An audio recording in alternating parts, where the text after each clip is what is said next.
látàrí ikú Mohbad wàhálà ń bọ̀ fún Naira Marley o. Ẹgbìnrin ọ̀tẹ̀ ní ọ̀rọ̀ ikú ìlérí olúwa Ọládìméjì Alọ́ba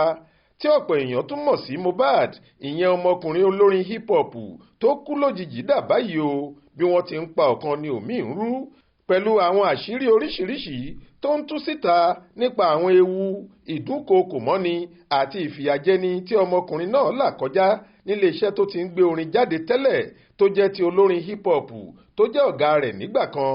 Azeez Fashola tí ọ̀pọ̀ èèyàn tún mọ̀ sí Naira Marley àti akẹgbẹ́ rẹ̀ míì Samson Balogun tí ọ̀pọ̀ tún mọ̀ sí Sam Larry. Bí àwọn àṣírí àti fídíò oríṣiríṣi níbi tí wọ́n ti ń dúnkookò mọ́ ẹ̀mí ọmọ náà tí wọ́n ti ń nà án tí wọ́n sì ń de àwọn èèyàn sí láti fìyà jẹ ti ń jáde síta ni wọ́n ń kan ọwọ́ Naira Marley tàbí àwọn ọmọọṣẹ́ rẹ̀ níbẹ̀. Èyí sì ti mú kí inú máa bí ọ̀pọ̀ èèyàn sí i nítorí ìwà ọ̀dájú lóríṣiríṣi tí wọ́n hù fún Mohbad, èyí tí àwọn èèyàn gbà pé òun ló ṣekú pa ọmọkùnrin náà. Àwọn olólùfẹ́ ọmọkùnrin tó kú lọ́jọ́ ìṣẹ́gun túsídẹ̀ẹ́ ọjọ́ 12 oṣù yìí ní ó yẹ kí àwọn méjèèjì ìyẹn Naira Marley àti Sam Larry ti wà lákọlò àwọn agbófinró báyìí kí wọ́n sì máa wí tẹnu wọn lórí nǹkan tí wọ́n bá mọ̀ lórí ikú Mohbad.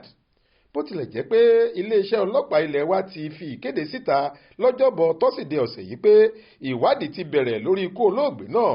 pàápàá lórí ìwé ẹ̀sùn tí ọmọkùnrin náà kọ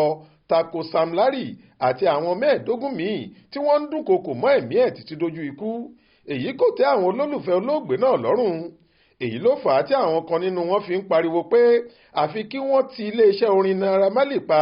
tí ẹgbẹ̀lẹ́gbẹ̀ àwọn ọmọ Nàìjíríà nílẹ̀ yìí àti lókè òkun sì ti ń buwọ́ lu àbá náà lórí ẹ̀rọ ayélujára. Títí di àsìkò tí a fi ń kó ìròyìn yìí jọ, ó ti lé ní 50,000 àwọn olólùfẹ́ Mohbad tí wọ́n ti buwọ́ lu àbá náà pé kí wọ́n ti iléeṣẹ́ orin Naira Marley pa, tí wọ́n sì tún sọ fún iléeṣẹ́ ọlọ́pàá ilẹ̀ wa pé kí wọ́n lọ fọwọ́ òfin gbé Sam Larry náà jù sí akóló wọn. Yàtọ̀ séyìí, ọ̀pọ̀ àwọn èèyàn tí wọ́n fẹ́ràn Mohbad tí inú wọn kò sì dùn sí àwọn fídíò ìfìyàjẹni ọmọkùnrin náà tí wọ́n jẹ́ ọ̀rẹ́ Naira Marley lórí ayélujára ni wọ́n ti ń padà lẹ́yìn ẹ̀ tí wọn kò bá a dọ̀rẹ́ mọ́. Bíi mílíọ̀nù èèyàn ní Naira Marley ti pàdánù nínú àwọn tí wọ́n ń tẹ̀lé lórí ìkànnì ayélujára bíi Instagram, TikTok, Facebook àti àwọn ìkànnì míì. Yàtọ̀ séyìí, àwọn ọmọkùnrin kan tí wọ́n jẹ́ alátìlẹyìn fún Mohbad tí wọ́n sì tún jẹ́ ọmọ bíbí ìlú Ìkòròdú níbi tí ọmọkùnrin olórin tí wọ́n tún máa ń pè ní Ìmọ́lẹ̀ yìí ti wá ni wọ́n ti sọ fún àwọn DJ, ìyẹn àwọn tó máa ń gbé àwo orin oríṣiríṣi sí i ní patí pé káàkiri Ìkòròdú àti agbègbè rẹ̀ àwọn ò gbọ́dọ̀ gbúròó kí wọ́n lo orin Naira Marley.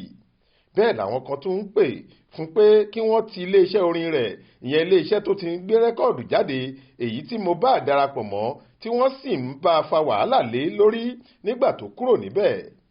Lóòótọ́ ni Naira Marley ti jáde síta tó kọ ọ̀rọ̀ ìdárò lóríṣiríṣi nípa ìlérí olúwa, ṣùgbọ́n àwọn olólùfẹ́ ọmọkùnrin olórin tó kú lójijì yìí kò gbà á gbọ́, wọn ní ojú ayé ló ń ṣe. Níbi tọ́rọ̀ ikú ọmọkùnrin yìí sì ká àwọn alátìlẹyìn rẹ̀ kan lára dé, níṣe ni wọ́n mú fọ́tò àwọn olórin yìí lọ sídìí Ògún tí wọ́n sì ń ṣépè ràbàǹdẹ̀ lé wọn lórí pé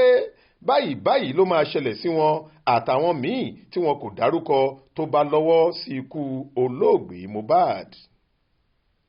Jamiu Àbáyọ̀mí ló ṣàkójọ ìròyìn yìí fún iléeṣẹ́ tẹlifíṣàn Aláròye online.